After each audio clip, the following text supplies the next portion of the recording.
Hi friends, welcome to creative Shraddha. నేను ఈరోజు వీడియోలో చూపించిన విధంగా మీకు సైడ్ పిన్స్ ఏ విధంగా తయారు చేసుకోవాలో నేను చూపిస్తున్నాను.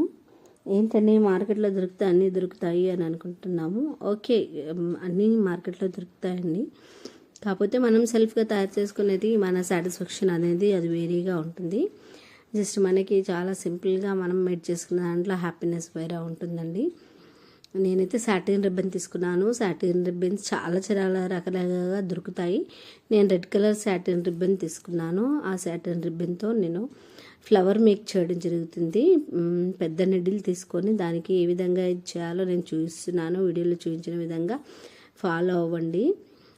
ఇప్పుడు వచ్చేసి మనకు మినీ రోజ్ ఫ్లవర్ తయారైపోయిందండి. ఇంకా ఏం లేదు, మనకు అందులో బీట్ మీరు ఏది పెట్టుకున్నా పర్వాలేదు. నేను ఏదో కలర్ పెట్టుకున్నాను మీకు చూపించడం కోసం అని చెప్పేసి ఆ బీట్ పెట్టేసుకొని మనకి ఏవైతే కిట్ క్యాట్ పిన్స్ చిన్నపిల్లలకి ఎక్కువగా సైడ్స్కి పెడుతుంటామండి. అలా సైడ్కి పెట్టడానికి మీరు చాలా రకాలుగా యూజ్ చేయొచ్చండి. నాట్ ఓన్లీ ఒక ఈ రోజ్ ఫ్లవర్ అనే కాదు, బీట్స్తో కూడా తయారు చేసుకోవచ్చు, ఇంకా రకరకాలుగా తయారు చేసుకోవచ్చు. మీకు జస్ట్ కొంచెం ఐడియా అంటే ఈ విధంగా కూడా చేసుకోవచ్చు అని మీకు థాట్ వస్తే ఇంకా మీరు డిఫరెంట్గా వేరే విధంగా కూడా ట్రై చేస్తారని అనుకుంటున్నాను. నా వీడియోస్ అందరికీ యూజ్ అవుతున్నాయని నేను అనుకుంటున్నాను. మీరు ఎలా అనుకుంటున్నారు అనేది నాకు కామెంట్ సెక్షన్లో తెలియజేయండి. లైక్ చేయండి.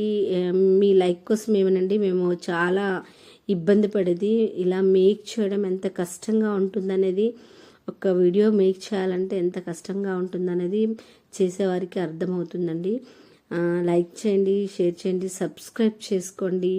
మరిన్ని న్యూ థాట్స్ కోసం మీకు వచ్చే న్యూ థాట్స్ కూడా మాతో షేర్ చేయొచ్చు.